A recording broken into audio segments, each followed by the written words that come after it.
আলুর ক্ষতি কাটিয়ে উঠতে দিনাজপুরের হিলিতে বোরো ধান আবাদ করলেও মাজরা পোকার আক্রমণ দেখা দেয়ায় দুশ্চিন্তায় পড়েছেন কৃষকরা।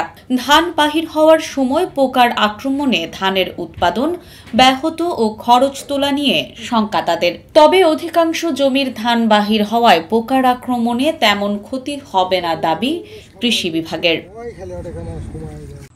শস্য ভাণ্ডার খ্যাত দিনাজপুরের হিলিতে বর্তমানে বিস্তীর্ণ মাঠ জুড়ে শোভা পাচ্ছে বোরো ধান।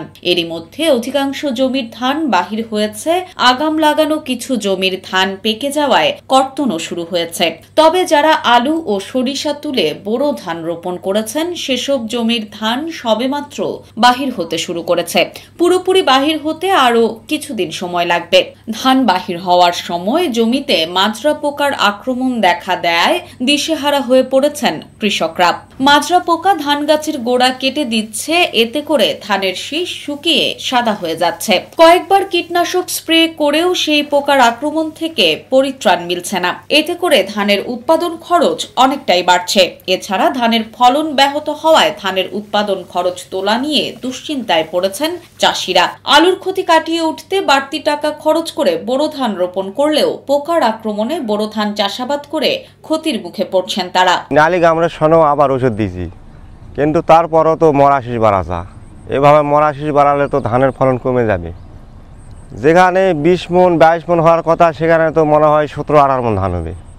এভাবে যদি মরা শীষ বাড়ায় তাহলে তো আমাদের কৃষকের অনেক লস হয়ে যাবে। খাওনা জমি যারা আগে কাটছে তাদের খুবই সুন্দর ধান হয়েছে। আমরা আলু শস্য তোলার পর ধান লাগাইছি, লাগার পর বরাবরের নেয় আমরা 3-4 বার করে ওষুধ দিলাম। ঠিক যখন এই ধানটা বাড়াবে তখন এই যে ধানের আপনার এই মানজি পোকা শীষ এই পুড়ে যাওয়া একটা বেশি প্রবণতাটা আমাদের তো এবার কোনো লাভজনকও আসবে না। আমরা সপ্তাহে সপ্তাহে ওষুধ দিচ্ছি, কোনো কাজে ধরতেছে না পোকার। মাজরা পোকার আক্রমণ থেকে পরিত্রাণ পেতে কৃষকদের আলোক ফাঁদ ও কীটনাশক স্প্রে করার পরামর্শ প্রদান করা হচ্ছে বলে জানিয়েছেন দিনাজপুর হাকিমপুরের কৃষি কর্মকর্তা আরজেনা বেগম।